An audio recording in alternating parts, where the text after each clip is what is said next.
A top state representative from Tennessee busted sexual harassment of an intern. Yeah, Tennessee Representative Scotty Campbell, that's a vice chair of the state House Republican Caucus and one of the leaders behind the vote to expel the Tennessee Three, resigned yesterday after it was revealed that the state's House Ethics Committee had secretly convicted him of sexually harassing at least one legislative intern.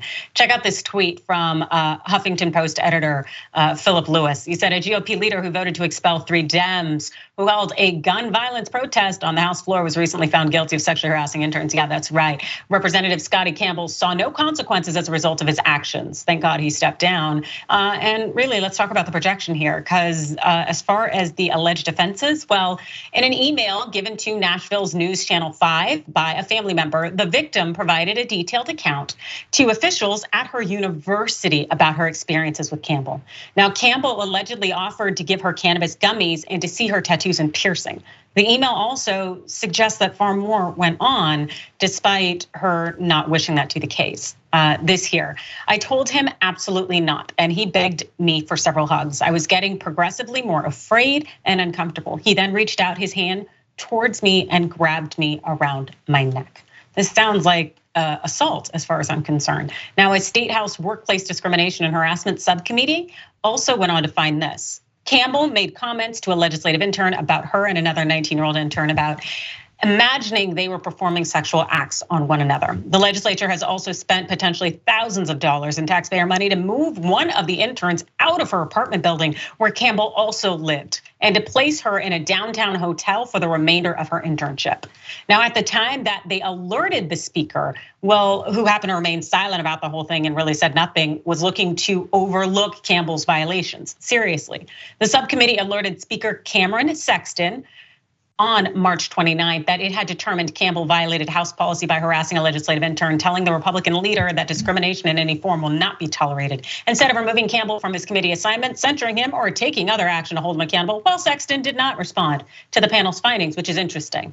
Now, while sexual harassment allegations against Campbell were overlooked, well, the Tennessee GOP really went in the paint in terms of allegations against Campbell, in terms of also their attempt to expel the Dem 3 for fighting gun control. They had no problem coming together to look to expel Representatives Justin Jones and also Justin Pearson, both of whom were fortunately quickly reappointed. But here's what Campbell said when he kind of already found out what was going on with the vote. He said, if you were in court and behaved like those 3 did, you would have been found in contempt of court, Campbell argued during a debate over the expulsion motion. That really shows you what their focus is, that it's problematic if you have representatives who are out there speaking on behalf of the people, uplifting some kind of significant gun reform measure, as opposed to actually behind closed doors, sexually harassing and possibly assaulting an intern. That really does tell you where their priorities are. Cenk? So this is very predictable. If you watch the Young Turks over the last 21 years that we've been on, it's one story after another after another. We even used to have a segment all the way back in the day called Republican Sexcapades. And we did it every week, and every week there would be a different sex scandal. And it was always from the party of family values. It's not to say the Democrats never have sex scandals, but the Republicans have boatloads of them. They never stop. And the same pattern has held true for decades now. They say, oh, work for family values is so important to hate gay people. I mean, kind of love your children or whatever, and your wife, I guess, whatever. But really, trans people are the problem, and I don't want any drag performances because they arouse me way too much, and I assume that the same is true of everyone. Okay, but I'm the moral one. And then you find out, of course, he's grabbing interns by the neck. He's doing all these disgusting things and asking these 19-year-olds for sexual favors, et cetera, et cetera.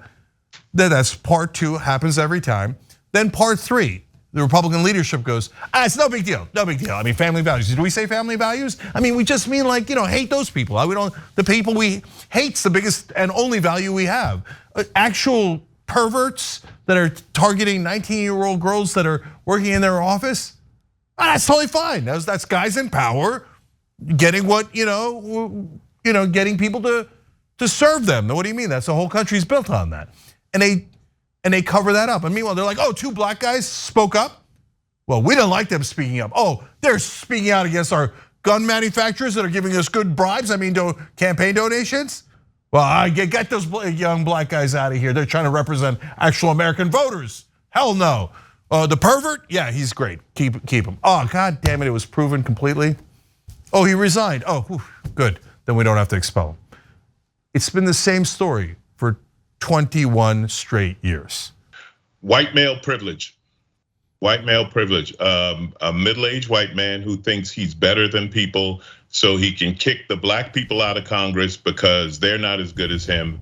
And he can treat a young woman any way he wants because, as we know, young women are only to be used for sex. And that's the thinking, and that's the belief, and this is an example of it. And I don't know how you break this cycle. Like Cenk was saying, these congressmen and interns, how many times do we see the same story where it's a total abuse of power?